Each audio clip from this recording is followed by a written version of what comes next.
This is Cast of Wonders, the fiction podcast for young adults featuring stories of the fantastic. Welcome. Today we present Christopher Parton's story, Dragon Art. Christopher lives in a small coastal town named Astoria in Oregon. He spends most of his time going to school as an English major, devouring books of all kinds, especially children's books, as a good children's book will be accessible for all ages, writing like there's no tomorrow, and when he's not feeling particularly reclusive, enjoying the company of friends. He is also an avid book and quote collector, space traveller, and wielder of the fabled Thagomizer. He believes children are brilliant and their creativity and curiosity should be encouraged, not obliterated. Currently he's working on his first novel. You can follow him on Twitter at ThePartinator.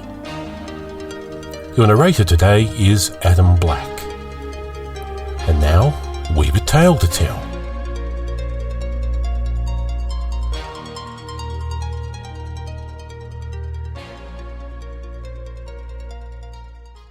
Dragon Art by Christopher Parton. "Wow," said Charles as he put down his pencil and looked at the picture before him. It was the best drawing he had ever done. It was so detailed, it was almost as if it was alive. It had scales like glistening river rock, eyes like opals, a snout like some fierce alligator, wings like a horrible vampire bat, a tail like a stegosaurus. It had legs like tree trunks and claws like bald eagles. It had taken Charles most of the day to draw the dragon, but now it was finished. And boy, was it great! It was more than worth all that time spent making it just right. Charles looked over at the clock and realized how late it was. He got up from his desk chair and got ready for bed. He was about to turn off the light when he realized that he'd better put his drawing somewhere where his cat, Mr. Hempleton, couldn't walk all over it. "Yeah, you," said Charles, looking over at the brown and white tabby, which stared back at him with evil eyes that said, "I'm tired, and you're bothering me." Charles looked at the drawing one last time, still surprised at the detail he was able to create, opened his desk drawer, and carefully dropped it in. He closed the drawer and turned off the light and crawled into bed. It had taken him a while to finally fall into that daze between sleep and reality, so when he heard the knocking coming from somewhere inside the room, he thought that he had been dreaming. He opened his eyes and looked around and listened carefully. There it was again.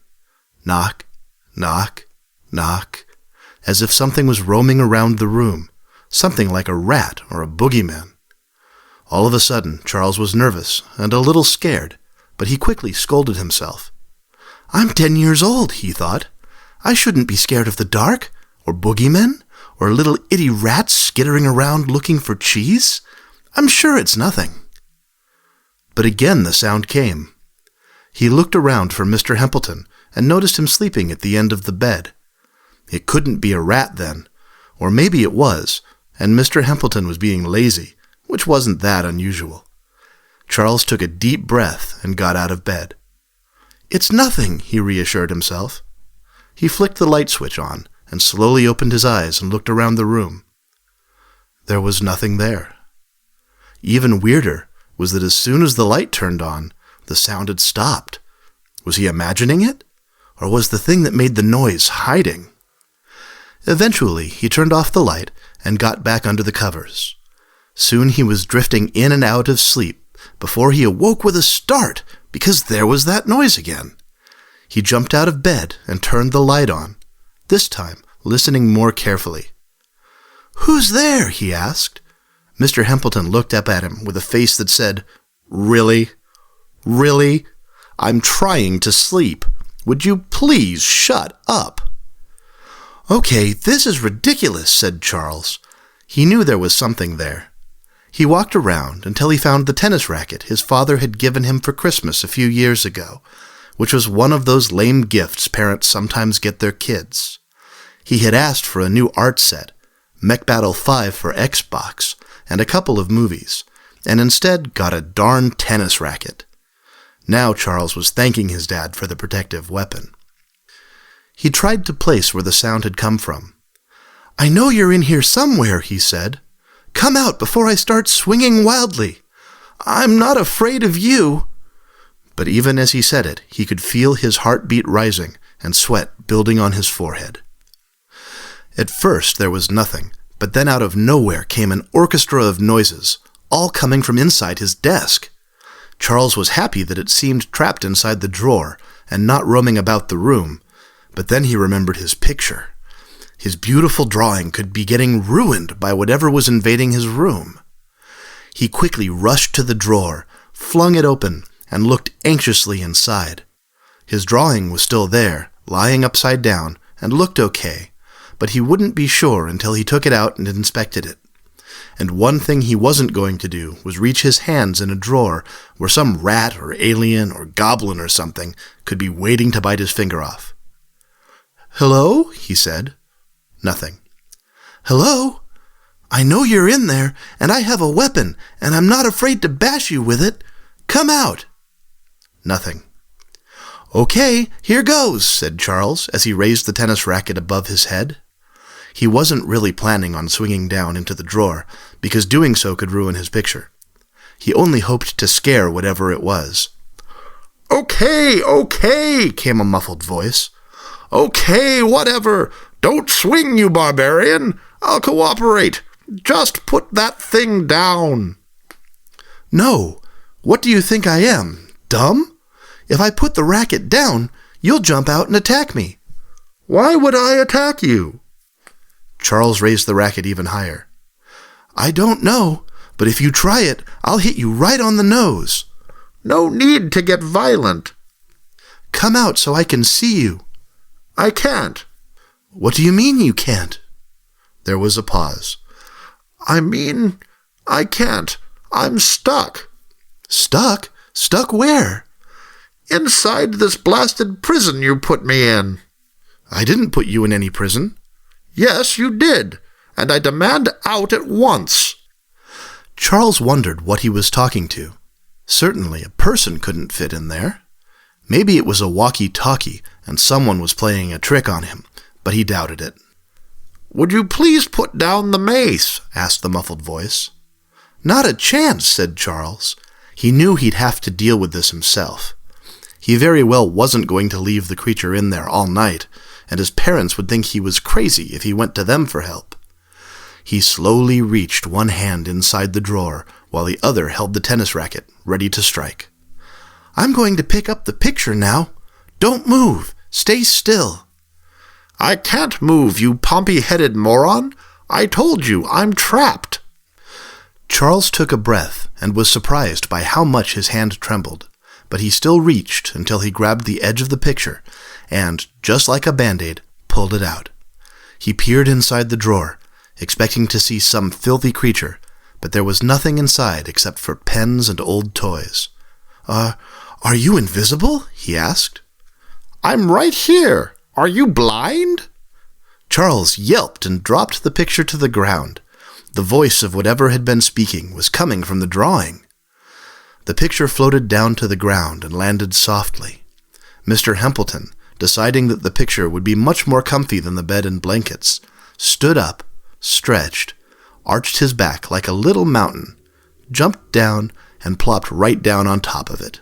"Ah, get her off of me, you foul beast!" It took a few seconds for Charles to register what was happening, but he finally shooed Mr. Hempleton off of the picture, which took much more shoving than Charles thought necessary, and picked the now wrinkled picture up and flattened it out on the desk.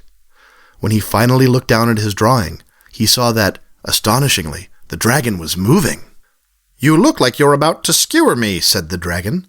"Can you please put down the infernal blunt weapon and help me?" You, get on with it. You put me here, now I demand you get me out." Charles set the racket down, not sure what to do about the situation at all. He has, of course, never talked to a picture before, let alone have it talk back, and he's never, ever had to help a dragon through anything, especially something as impossible as this. "Pictures can't talk," he said sheepishly. "I'm not a picture." "Yes, you are." "No, I'm not." Yes, you are. No, I'm not. Yes, you are. No! I am a very respectable dragon, and you have put me in this nasty jail cell, probably with hopes of stealing my treasure and jewels. Well, guess what, you nasty cretin? You'll never find them. I don't want any. I have ruled the mountain pass for thousands of years, and yet some puny baby giant such as yourself comes along and plucks me out of my den while I'm sleeping and puts me right here. I demand to go back, and if you help me at once, I may think about sparing your life. That doesn't seem like a very good deal, said Charles. What? Of course it is. It's a wonderful deal. You maybe sort of possibly get to live, and I get to be free. I could just leave you in there, and then I definitely get to live. Bollocks!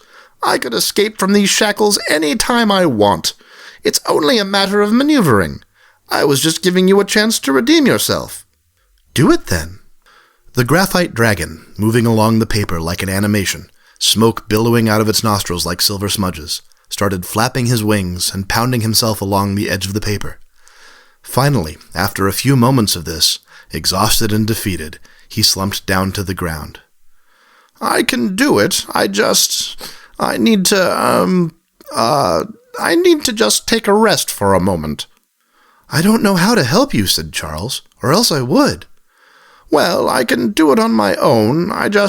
No, you can't. Okay, fine, I can't. I'm tired and I'm lost, and I don't know what you plan on doing to me, Mr. Baby Giant, but I would appreciate it if you didn't eat me. I'm not a baby. I'm 10 years old. 10? Why, you were just born.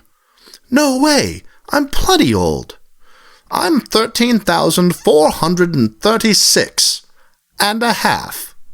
That's really old. Is not? How dare you? That's a perfectly fine age. I'm still an adolescent. You're just a newborn. It's a miracle you can talk at all. I am not. Am too. Charles quickly realized that arguing with this dragon wasn't getting him anywhere. Okay, look. I'm going to think of some way to get you out of here, and then I can get some sleep, okay? If I don't kill you. Yeah, sure, whatever. Charles sat down on the bed and thought, occasionally interrupted by the dragon demanding to be let out at once. Of course, Charles ignored him. Finally, Charles sat up. I got it. What if I just erase you? Then you'll be free. Charles grabbed the pink eraser on his desk and moved toward the dragon. Oh, dear God, no, no, please, no, screeched the dragon. Get that thing away from me. Are you trying to kill me? Charles put the eraser back down on the desk. Okay, I guess that won't work, he said. That's when he noticed something on the dragon's head as it moved back and forth like a snake. Wait, he said. What? Stop moving a second. As stubborn as the dragon was, he decided to stop moving so Charles could have a closer look. At the top of the dragon's head, in the middle, was a blank area where Charles had planned to draw a small golden ball, the place where the dragon's power comes from. The reason why the dragon was trapped was because he wasn't finished yet. Charles quickly grabbed his pencil, sharpened it, and brought it toward the dragon. What are you doing? Demanded the dragon. Get away from me! Are you trying to poke my eye out? Shut up and stay still, or else I will poke your eye out. Charles quickly drew in the ball, concentrating heavily so he didn't screw up. When he was finished, he sat back and marveled at his work. Before he could see whether it was done right, though, the paper began shaking, and the dragon, bewildered and probably a little scared, though he'd never admit it, started coming out of the page. First one of his shiny claws, then his arm, then his head. As he came out, his skin went from shiny graphite to a glistening deep blue in the light, as if he was an angry sea. His eyes were orange, his claws yellow, and along his body greenish hues erupted like diamonds. Before Charles knew it, the dragon was standing on top of the paper right in front of him. I'm free, he said. Yes, said Charles. You're pretty small for a dragon, you know. You're pretty stupid for a giant. I'm not a giant. I'm just a regular boy." "Whatever you say." They stood awkwardly with one another, not sure what to say. "You could stay, you know," said Charles. "We could be friends, have fun." "Thanks, but no thanks," said the dragon. When he saw the sad look on Charles's face, he changed his tone. "Hey, look, I'll visit sometime, okay? And it's not you, it's just I have my home and—" "I understand." Charles went over to the window and opened it. The chilly night air came through, and he shivered. He could hear crickets singing and branches wavering in the wind. The dragon hopped up on the ledge. Thank you for helping me. I'm sure you didn't mean to trap me." "I'm still not sure how that happened. I didn't even know dragons existed." "If it exists in your mind, it exists out of it," said the dragon simply. They stood in silence, looking at one another, and finally the dragon took a breath, nodded, and flew out into the world, towards his den in the sky and his brilliant treasures hidden away. Charles looked on as the dragon flapped its wings, flying along the silver lights in the sky, and smiled.